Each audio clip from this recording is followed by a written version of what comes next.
नमस्कार, हमारी इस खास पेशकश में आपका स्वागत है। आपके साथ मैं हूं सुमित चौधरी। तेरा क्या होगा इकबाल लगातार हाजी इकबाल को लेकर उसके खिलाफ तमाम सबूत, उसके तमाम किए काले कारनामों की सच्चाई हम आप तक पहुंचा रहे हैं। आज छठा दिन है। इस छठे दिन में इस मुहिम के जरिए हम हर एक उस चीज को आपके सामने खोल कर रख रहे हैं जिसके जरिए हाजी इकबाल ने अपनी काली कमाई की है और कैसे इस शख्स ने खनन के जरिए एक जिले की, एक प्रदेश की संपत्ति को लूटा, इस देश की संपत्ति को लूटा और क्या कुछ अपने हो रहे तमाम खुलासों को रोकने के लिए, उससे ध्यान डाइवर्ट करने के लिए कैसे इस शख्स ने अपने शातिर दिमाग का इस्तेमाल किया और सहारनपुर में दंगे फैलाने तक से ये बाज नहीं आया, जिसके पीछे इसी के शातिर दिमाग की बात अब कही जा रही है। तमाम रिपोर्ट्स, तमाम सुइयां हैं वो सीधे तौर पर हाजी इकबाल की तरफ घूम रही हैं। लेकिन इस पूरे हफ्ते लगातार सुदर्शन न्यूज ने मुहिम चलाई है और लगातार हमने खुलासा किया है। हम आगे बढ़ें और खुलासे हाजी इकबाल को लेकर आज करें, उससे पहले आपको इस पूरे हफ्ते के दौरान हमने क्या कुछ आपको दिखाया है, क्या कुछ खुलासे किए हैं, फ्लैशबैक के जरिए आपको दिखाते हैं। एक बड़ी खबर आपको बता दें, खुलासा जो सुदर्शन न्यूज कर रहा है, सूत्रों की तरफ से जो खबर हमारे पास आ रही है उसके मुताबिक सुदर्शन न्यूज की खबर पर ध्यान भटकाने के लिए सहारनपुर में जो दंगा हुआ है उसमें हाजी इकबाल का शातिर दिमाग नजर आ रहा है और आज भी इसकी चलती है। सहारनपुर में सरकार हमेशा हाजी इकबाल की चली। मैं तो मानता हूँ इसके पीछे भी इसका कहीं ना कहीं इसका हाथ है। इसमें सब हाजी इकबाल का, इन्हीं लोगों का हाथ है सब। जिस तरीके से अभी हम सुदर्शन न्यूज इस मुहिम को चला रहा है, ये भी अब बात निकल के आ रही है कि इस पूरी मुहिम को डिरेल करने के लिए ये जो सहारनपुर की जो सांप्रदायिक घटना हुई है इसलिए कराई गई। इसमें सब जो है इन्हीं का वो है कि जिस दौरान हाजी इकबाल के कच्चे चिट्ठे को सुदर्शन न्यूज खोल रहा था, सहारनपुर में हालात बिगड़ने शुरू हो गए। सुदर्शन न्यूज ने इसकी पड़ताल जब करनी शुरू की तो हर एक परत खुलनी शुरू हुई और उसके बाद इस बात की भी तस्दीक हो गई कि हाजी इकबाल का ही जो शातिर दिमाग है वो सहारनपुर में दंगों के पीछे नजर आ रहा है। जी हां, हम बात कर रहे हैं इकबाल बाला की। इकबाल ही वो शख्स है जिसने अपनी काली कमाई के राज खुलने के डर से एक तीर से दो शिकार साधने की चाल चली। यानी योगी और मोदी सरकार एक तरफ बदनाम भी हो जाए और दूसरी तरफ दंगे की सुर्खियों में काले कारनामों के पर्दाफाश की खबरें दब जाएं। सुमित, आज फिर सुदर्शन न्यूज की जो टीम है वो सहारनपुर में है। हमारे साथ कुछ लोग हैं सहारनपुर के। दो तीन पक्ष है मेरे पास। एक पक्ष है वाल्मीकि समाज से, दलित समाज से। एक पक्ष है मेरे पास कान्हा राणा है यहाँ पर राजपूत समाज से। इसके अलावा मेरे साथ हैं जूनियर भगत सिंह के नाम से फेमस हैं ये विजयकांत चौहान। जिस भीम आर्मी का नाम बताया जा रहा है और इसके साथ ही इस संगठन से मेरे भाई का तथा बीएसपी के अन्य वरिष्ठ नेताओं आदि के भी जो संबंध बताए जा रहे हैं, तो इसमें रत्ती भर भी सच्चाई नहीं है। और यहाँ पे मर कौन रहा है? दलित समाज के लोग मर रहे हैं या स्वर्ण समाज से जो लोग हैं वो मर रहे हैं। इस प्रकार की भीम आर्मी भी जो यहाँ से सहारनपुर में आई है, मुझे इसका यह नहीं पता या किस प्रकार से कौन सी राजनीतिक पार्टी इसको सपोर्ट कर रही, कैसे कर रही, या इस प्रकार की बगावत क्यों फैलाना चाहती। भाइयों, हम सब एक हैं, हिंदुस्तानी भारतवासी हैं। बाला पहले भी 3 बार मेरे पे जानलेवा हमले करा चुका है, मेरे पे कई बार मतलब सुपारियां मेरे खिलाफ दे चुका है। और ऐसे देशद्रोही, समाज विरोधी, गो तस्करों के दलाल, खनन माफिया और भू माफिया हाजी इकबाल के विरुद्ध मेरी लड़ाई जारी रहेगी। लगातार जिस बात का दावा सुदर्शन न्यूज कर रहा था उसकी तस्दीक अब तमाम रिपोर्टें कर रही हैं कि सहारनपुर में जो कुछ हालात पैदा किए गए हैं उसके पीछे शातिर दिमाग हाजी इकबाल का काम कर रहा है। मैं इस बात से सहमत हूँ कि चंद्रशेखर रावण जो इसने अपना नाम रखा है, इसको जो फंडिंग हो रही थी वो वास्तविकता है, सच्चाई है कि हाजी इकबाल पीछे बैकग्राउंड में था, इसके वो बैकअप कर रहा था, ये आगे अपना जो है कार्यक्रम चला रहा था। भीम आर्मी, उसके कार्यकर्ता और उनके पीछे हाजी इकबाल का शातिर दिमाग किस तरीके से काम कर रहा है वो आपको सुनवाते हैं इस ऑडियो क्लिप में। काला आरोप भाई, गुंडे बदमाश में ठोक दिया। शादी पुलिस में, शादी बदले में क्या आने का वो है? मेरे भाई लंबी चलानी है लड़ाई, ये लड़ाई है नहीं खत्म करनी हमें। अरे भाई यहाँ तो देख भाई, शेर पर कफन है, सही बात तो है। हम तो देख मारने का डरते नहीं, हम तो ये कहीं बुला लो तुम।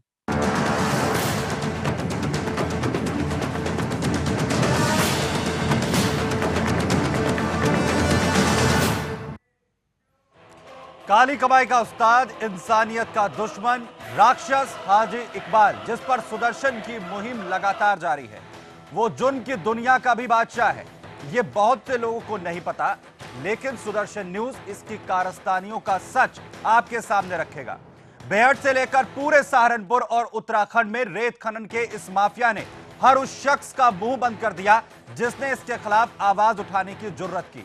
लेकिन सुदर्शन की जाबाज टीम इस सफेद पोश भेड़िए के हर उस काले कारनामे को आपके सामने रख रही है जिससे इसने पैसे और अपने रसूख के दम पर अंजाम दिया है। आज हम आपको नासिर गजाली के साथ एक ऑडियो सुनवाते हैं। इसमें नासिर बता रहा है कि जो भी हाजी के खिलाफ मुंह खोलता है उसका मुंह बंद किस तरीके से करना है, यह पूरी तरीके से वो जानता है। अब आपके जहन में यह सवाल उठ रहा होगा कि आखिर नासिर गजाली है कौन? तो हम आपको बताते हैं कि नासिर गजाली कांग्रेस के पूर्व विधायक इमरान मसूद का साला है। इतना ही नहीं, गजाली पूर्व केंद्रीय मंत्री राशिद मसूद के साले के साहबजादे हैं। गजाली का अपना छोटा मोटा कारोबार हुआ करता था, वो हाजी का कॉम्पिटिटर भी हुआ करता था और हाजी के शुरुआती दिनों की काली करतूतों के खिलाफ आवाज भी उठाता था। लेकिन हाजी ने गजाली का भी मुंह बंद कर दिया। लेकिन गजाली ने सुदर्शन की मुहिम से प्रभावित होकर अपना मुंह खोलने का साहस कर ही लिया है, लेकिन वो कैमरे के सामने आने को तैयार नहीं है। हमारे विशेष संवाददाता ने नासिर से बात की और क्या कुछ खुलासे उन्होंने किए, आइए आपको सुनवाते हैं। हेलो। हाँ जी, गजाली साहब बोल रहे हैं? हाँ जी भाई साहब नमस्कार, राकेश पंडित बोल रहा हूँ सुदर्शन न्यूज चैनल नोएडा से। जी भाई साहब नमस्कार। कैसे हैं गजाली साहब? बढ़िया बढ़िया भाई साहब, आशीर्वाद। जनाब एक कुछ बात करनी थी मुझे आपसे। जो 2003 में ये हाजी इकबाल ने क्या एक मुंशी का मर्डर हुआ था, जी जी, जिसमें आपको फंसाने की कोशिश की गई थी, जी जी, इसी संबंध में बात करनी थी मुझे आपसे। बिल्कुल करो जी। तो अभी अगर आप मुलाकात हो जाए आपसे, तो मैं गदेबड़ में हूँ। मैं तो दिल्ली हूँ भैया। अच्छा, आप दिल्ली में हैं? दिल्ली में कहाँ है? मैं अपने मोबाइल में टेलीफोन पे बैठ लेना ना, जो आपको देनी है टेलीफोन पे बता देता हूँ मैं। टेलीफोन पे तो मुझे आप बताइए दो एक बार डिटेल में क्या हुआ था मामला। इसने क्या किया था कि इसने सिर्फ यहाँ इस पूरे इलाके में मैं अकेला सा आदमी था जो उसके खिलाफ बोलता था। उस टाइम कोई नहीं था मेरे अलावा। इसके जितने सारे काले कारनामे हैं जी, उनके खिलाफ सिर्फ मैं आवाज उठाता था यहाँ पे जी। तो क्योंकि मेरा फार्म हाउस भी था यहाँ पे जी, तो इसने मुझे भगाने के लिए कि यहाँ पे हो जाए सरकार आ गई बीएसपी की, इसने अपने नौकर को खुद मार के जी और मेरे नाम लगा दिया। जबकि मैं ये भी नहीं जानता कौन मरा, किसने कहाँ का था, क्या था, मुझे कुछ नहीं पता। उसके बाद सीबीसीआईडी जांच हुई, सीबीसीआईडी ने मुझे बरी कर दिया जी। फिर और इसने एक काम ये करा कि मेरे फार्म हाउस में इसने एक एसओ थे विनोद कुमार जी, इन्होंने सबने मिलके क्या करा, मेरे फार्म हाउस में एक शीशे की खाल भी रख दी। अच्छा, वो भी केस मेरे पे लगा दिया। तो जो वो जांच सीबीसीआईडी ने करी, मुझे उसमें भी सीबीसीआईडी ने क्लीन चिट दे दी जी, क्योंकि वो बिल्कुल मेरा घर तोड़ के अंदर रखा था जी जी। तो मुझे फंसाने के लिए वो करा था कि मैं उसके बाद जब मेरे पे केस लग गया मैं यहाँ से चला गया। आपसे दुश्मनी की क्या थी इसकी गजाली साहब? मेरी दुश्मनी ये थी कि मैं इसके सारे कारनामों के खिलाफ आवाज उठाता था। यहाँ पे अकेला मैं ही था जो आवाज उठाता था और कोई नहीं बोल पाता था।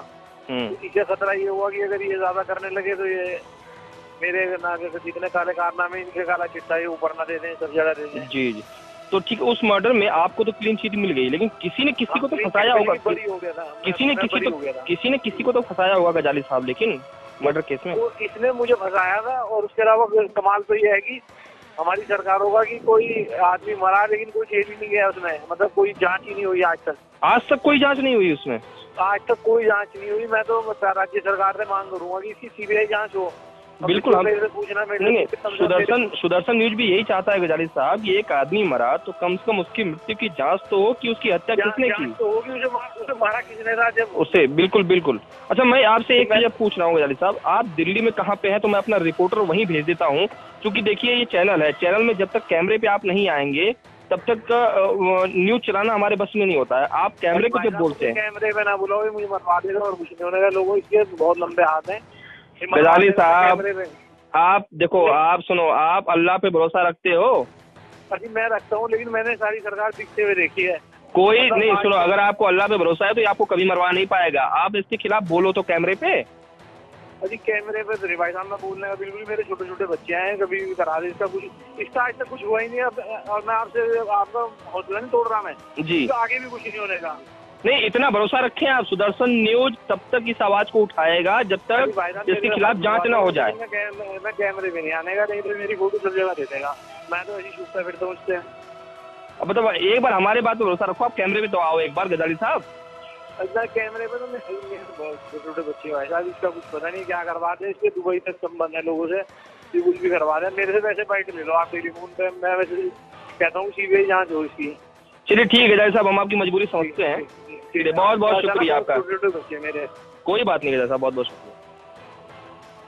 दरअसल इस ऑडियो टेप से कई चीजें खुलकर सामने आती हैं। ये तो पता चलता ही है कि कितना शातिर ये शख्स है और क्या कुछ उसकी तरफ से किया जाता है, लेकिन टेरर कितना है, कितना डर इस शख्स ने बिठा दिया है उन तमाम लोगों के जहन में जो इसके खिलाफ आवाज उठाते थे। लेकिन सुदर्शन न्यूज उन तमाम लोगों को कहना चाहेगा जिनके पास कोई भी सबूत इस तरीके के शख्स इसके खिलाफ है, वो अब हमारे पास आए, हम उनकी आवाज को आवाज देंगे। और सुदर्शन न्यूज तब तक इस मुहिम को चलाएगा जब तक कि हाजी इकबाल के किए हुए कारनामों की उसे सजा नहीं मिलती है और वो सलाखों के पीछे नहीं जाता है। एक छोटा सा ब्रेक यहां पर लेंगे, फौरन लौट।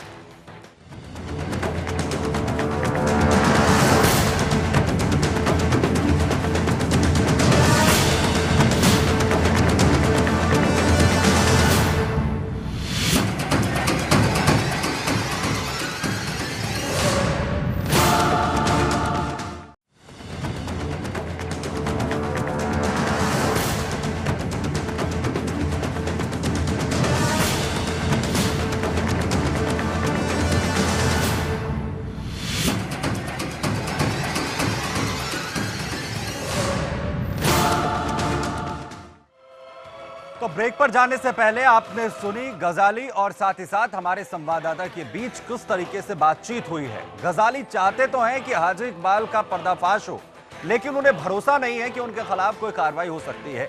गजाली के इस टूटे विश्वास के पीछे यही सच है कि सहारनपुर और उसके इर्द गिर्द रहने वाले लोग ये मानते हैं और ये मानने को तैयार नहीं है कि राक्षस इकबाल का कोई भी बाल बाका कर पाएगा। वो रसूख रखता है, उसके गुर्गे हैं, वो षड्यंत्र को बखूबी अंजाम दिलाना जानता है और आवाज उठाने वालों को साजिश का शिकार कैसे बनाया जाता है ये तो इकबाल बाला से ही सीखा जा सकता है। आइए हम आपको वो सुनवाते हैं उसके पूर्व नौकर की बातचीत जिसमें उस पर क्या कुछ बीता और उसने क्या कुछ बताया जिससे कि आप भी हैरान हो जाएं। इनका मामला है और मैं गजाली भाई साहब के यहाँ फार्म पर नौकर था और उसी टाइम इकबाल ठेकेदार के यहाँ एक मुंशी रहता था, इस्लाम नाम का बुजुर्ग आदमी था, लगभग 60-70 साल उम्र थी। तो इसने क्या काम किया कि उस आदमी को इसने मरवा कर बोरी में मेलकर और सड़क पर रख दिया बुग्गी के नीचे। और उसके बाद जो इन्होंने ड्रामा किया, फिर मुझे वहाँ से गजाली भाई के यहाँ से पोस्टी पर से उठवाया। एक रो अनवार है रायपुर से, उन्हें उठवाया और हमें 3 दिन तो यहाँ थाने में रखा गया। 3 दिन फिर बेड भेज दिया गया। हमें यहाँ घर वाले मिलने आते थे कि जी इनकी तो यहाँ मेहमान नवाजी हो रही है, इनसे मिला ना कोई, और हमें यहाँ से इन्होंने बेड ट्रांसफ़र कर दिया। ये जो यहाँ एसओ है विनोद कुमार चौधरी, विनोद कुमार एसओ थे, अभी इनकी तो मिली भगत है जिनसे। तो हम फिर वहाँ परेशान किया गया बेड, और हमारे पास दबाव बना गया कि आप लोग गजाली के खिलाफ गवाही दे दो, उनकी सरकारी गवाह बन जाओ, आप लोगों को छोड़ दिया जाएगा। हमने कहा भाई जो हमारे साथ हो रहा हो तो हो ही रहा, अब हम किसी और की सुनवा क्यों डालना, जो कि तुम्हें करना हमारी ये नहीं कर लो। हमने देने से मना किया। जितने भी हमारे रिश्तेदार गांव के 50-100 आदमी इनके यहाँ है, आरजू लगाई भाई हमारे बच्चे के साथ ऐसा हो रहा है। मेरे वालिद बुजुर्ग हैं, उन्होंने भी ऐसे किया, उन्होंने भी हाथ जोड़े इनके आके भाई छोड़ दे हमारे बच्चों को, ऐसा किया। लेकिन उन्होंने उनकी नहीं सुने, तो यही कहा कि उसे कह दो कि ये गवाह बन जाए गजाली के खिलाफ और हम इसको छुड़वा देंगे। इन्होंने किसी की नहीं मानी। तो मुझे फिर यहाँ से वहाँ भेज गया, वहाँ परेशान किया, रात वहाँ परेशान रहे, थाने में हवालात में बंद कर रखे। और इन्होंने हम लोगों के साथ ऐसा जुल्म किया। उस टाइम मेरे बच्चा स्कूल में पढ़ने जा रहा था और मैं वहाँ नौकरी कर रहा था। वो नौकरी छुट्टी मेरी और मेरे बच्चे आज, हालांकि हम उनकी छुट्टी, और इन लोगों ने ऐसी पहिया तारा कि हम बहुत परेशान हैं और ये लोग हमारे साथ बहुत नाजायज करते हैं। तो देखा आपने किस तरीके से इकबाल की मनमानी बयां कर रहा है नजीम अहमद। नजीम की माने तो किसी को भी बर्बाद देना और उसकी मौत का फायदा उठाना इकबाल के बाएं हाथ का खेल है। और भी खुलासे होंगे, एक छोटा सा ब्रेक लेंगे, फौरन लौटते हैं।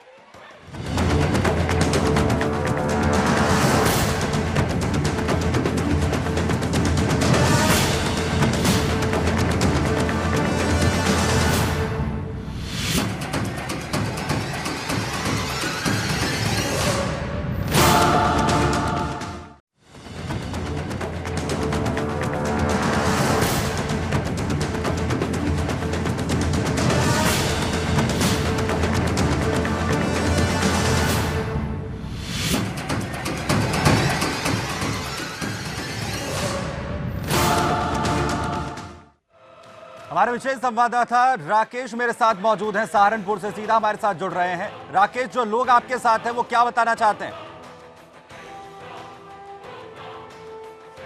बिल्कुल सुमित, मैं सीधे यहाँ जो लोग हैं मेरे साथ, मैं उनके पास ही आना चाहूंगा। सबसे पहले मेरे स्थानीय रिपोर्टर हैं यहाँ पर सुदर्शन न्यूज के विनोद सैनी।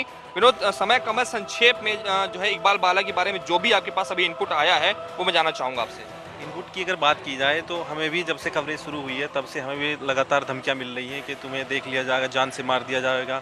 और ठीक पहले भी जब भी हम कवरेज के लिए गए तब भी इसी तरह की हमें धमकियां मिली और हमें मारने की कोशिश की गई और रूम में बंद करने की कोशिश की, यहाँ तक कि हमारी गाड़ी की चाबी तक निकाल ली गई ताकि हमें परेशान किया जाए। और दूसरी बात, अगर हम आम लोगों की बात करें तो आम लोगों को भी इसी तरह से परेशान किया जा रहा है लगातार, और उन्हें भी जान से मारने की धमकी दी जाए, झूठे मुकदमों में उन्हें फंसाया जा रहा है। चलिए विनोद, समय कम है, भाई साहब पसंद होगा, इकबाल बाला के बारे में क्या कहना चाहेंगे आप? कहना क्या चाहेंगे सर, ये बताओ कि खनन पूरा अवैध हो रहा है जी। हमारे यहाँ से जो गांव है, खेड़ी गांव है मेरा, बिल्कुल जमुना नदी के पास में ही है, पलस में ही। सीधा टच रास्ता था, एक पुल था सर जो हरियाणा से टच था, उससे नजदीक पड़ता था, रास्ता निकल जाते, सब टूट गया। 100 फुट गहरे इसने जमुना नदी कर दी, अवैध खनन है। अब हथनी कुंड बैराज है वो भी दांव पे लग गया। ऐसे ही चलता रहा तो कुछ दिन के बाद वो भी नीचे गिर जाएगा। तो इस गांव के लिए इधर से आने के लिए कोई रास्ता ही नहीं बचने का। बहुत बुरा नुकसान है सर, इसका पूरा आतंक फैला पड़ा है। हो सके तो इसका कुछ ना कुछ किया जाए। बिल्कुल, उसी को करने की जुगत में लगे हैं हम। अब सीधे मैं आपके पास आना चाहूंगा, इकबाल बाला के लिए क्या आप सोचते हैं, क्या देख रहे हैं और क्या कहना चाहेंगे? हम तो शुरू से देखते आ रहे हैं बाले को। 1992 में जिसके पास वो लकड़ी खरीदता था, एक पेड़ के पैसे नहीं होते थे, तो उसने ये बताओ कि ये इतने दिनों में अवैध संपत्ति कितनी करोड़ों रुपए की कर ली है। जिसके पास एक पेड़ के पैसे नहीं होते थे वो आज कैसे कर रहा है, और कितने का दादागिरी चलती है। अगर कोई नदी में से कोई एक भी ट्रॉली या एक भी बुग्गी अपने काम के लिए ले जाता था तो उसके गुर्गे उसे छेदते थे और मारते थे और उस पर अवैध पैसे वसूलते थे। तो हम तो इकबाल बाले के आतंक से पूरे खपा है यहाँ पर, और उसका आतंक नहीं चल रहा है। ना कोई प्रशासन सुनता है, ना कोई एसडीएम, ना कोई डीएम, कोई भी नहीं सुनता है। चलिए ठीक है, अब अकरम प्रधान है यहाँ पर सुमित मेरे साथ। ये एक मुहिम छेड़े हुए हैं इकबाल के खिलाफ, जितनी उसकी बेनामी संपत्ति है उसके खिलाफ। अकरम भाई, संक्षेप में इस पे हम अलग से भी मुहिम चलाएंगे। आज संक्षेप में जाना चाहेंगे, क्या है मामला? ये सर, ये एक फैजान है हमारे गांव का एक फैजान है। ये एक मुश्किल से 4-5 हज़ार रुपए की इसकी आमद है। इसकी दाद इलाई कोई ज़मीन इसके पास नहीं है, और इसने सन 2012 के अंदर एक हाजी हार्वेस्टिंग एंड फॉरेस्ट्री फार्मिंग ग्राम एक फार्म बनाई, जिसपे एड्रेस भी सरासर फर्जी है, ये लिखा हुआ है। और इसके नाम 1 साल के अंदर तकरीबन कई करोड़ रुपए के बैनामे भेड़ तहसील के अंदर हुए, और अन्य जनपदों में भी इसके नाम बहुत सारे बैनामे हुए। तो एक 5,000 रुपए महीने की कमाई करने वाले आदमी के पास 2 साल के अंदर कई करोड़ रुपए की संपत्ति कहां से आ गई? जाहिर सी बात है मनी लॉन्ड्रिंग का मामला है।